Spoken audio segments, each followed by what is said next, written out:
The Krathix war fleet had carved through 17 star systems in as many cycles. Their crystalline hulls, evolved over millennia beneath triple suns, could withstand temperatures that would vaporize lesser species.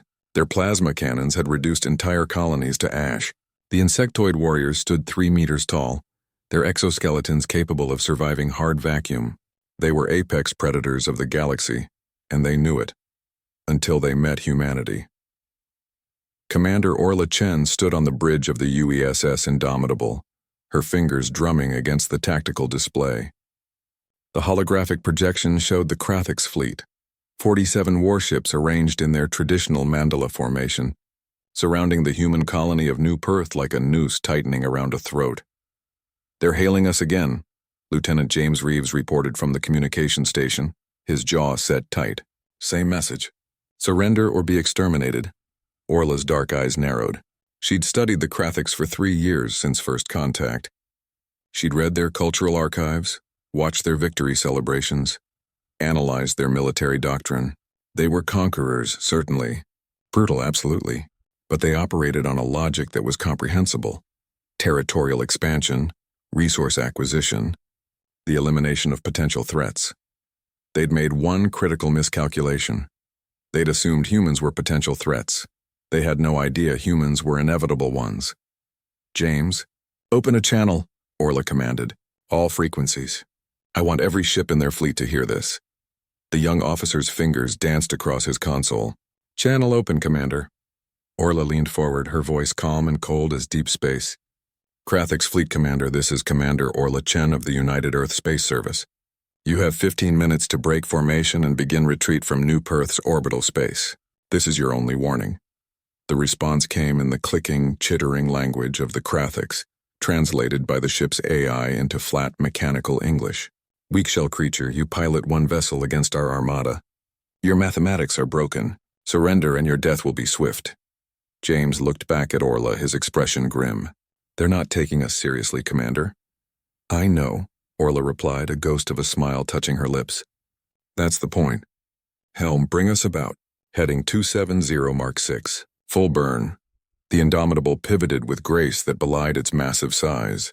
It was a dreadnought-class warship, 2 kilometers of human engineering wrapped around the most sophisticated weapon systems ever conceived.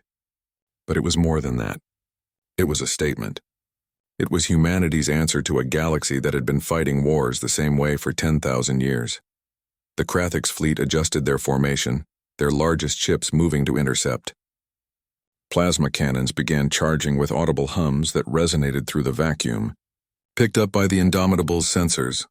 "They're preparing to fire," James announced, his voice steady despite the tension crackling through the bridge.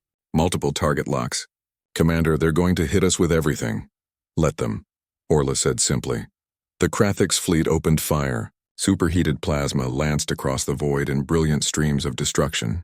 Each bolt carried enough energy to melt through a kilometer of solid titanium. 47 ships firing simultaneously created a light, show that illuminated the darkness like a newborn star. Every shot struck the Indomitable's shields, and every shot dissipated harmlessly. The Krathix had evolved their weapons technology over centuries. They understood plasma dynamics, electromagnetic fields, kinetic energy transfer. What they didn't understand, what they couldn't understand, was adaptive shielding. Human scientists hadn't just created a barrier. They'd created a shield that learned, that analyzed incoming fire in microseconds and adjusted its resonance frequency to counter it. It was technology born from a species that had survived ice ages, plagues, world wars, and nuclear brinkmanship. Humans didn't just overcome obstacles, they learned from them. "Their fleet commander is attempting to retreat," James reported, surprise evident in his voice. "The smaller ships are breaking formation." "Too late," Orla said quietly. "Weapons you are authorized to fire. Target their propulsion systems only. I want them dead in the water, not dead in space." "Aye, Commander." The Indomitable had no plasma cannons. It had no conventional weapons at all. What it possessed was humanity's gift, innovation born from desperation. Railguns fired. Not explosive projectiles, but tungsten slugs accelerated to a fraction of light speed. Simple kinetic energy, humanity's oldest weapon refined to perfection. The slugs crossed the distance in seconds, each one precisely targeted by AI systems capable of calculating trajectories that accounted for gravitational fields, stellar wind, and quantum uncertainty. Krathik's engines exploded in silent blooms of light. Ships that had terrorized 17 systems suddenly found themselves adrift, powerless, vulnerable. "Cease fire," Orla commanded. "Open channel again, James." Channel open. Orla's voice carried across the void once more, but this time there was no coldness in it. There was something far more terrifying.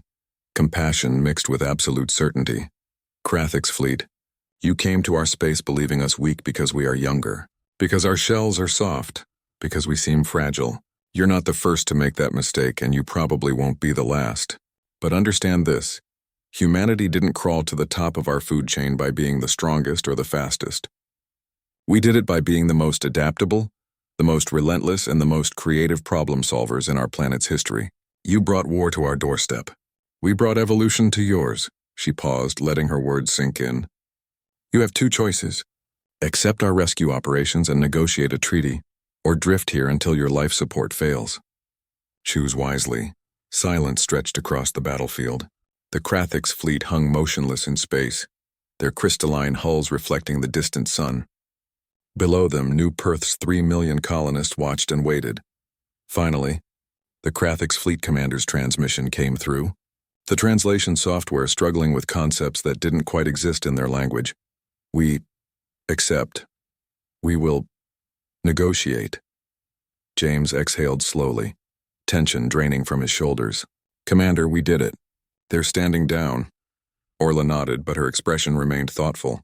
"Send a message to U.S. Command. Tell them the Krathik's threat has been neutralized." "And James?" "Yes, Commander. Make sure they understand. We didn't win because we were stronger. We won because we were human.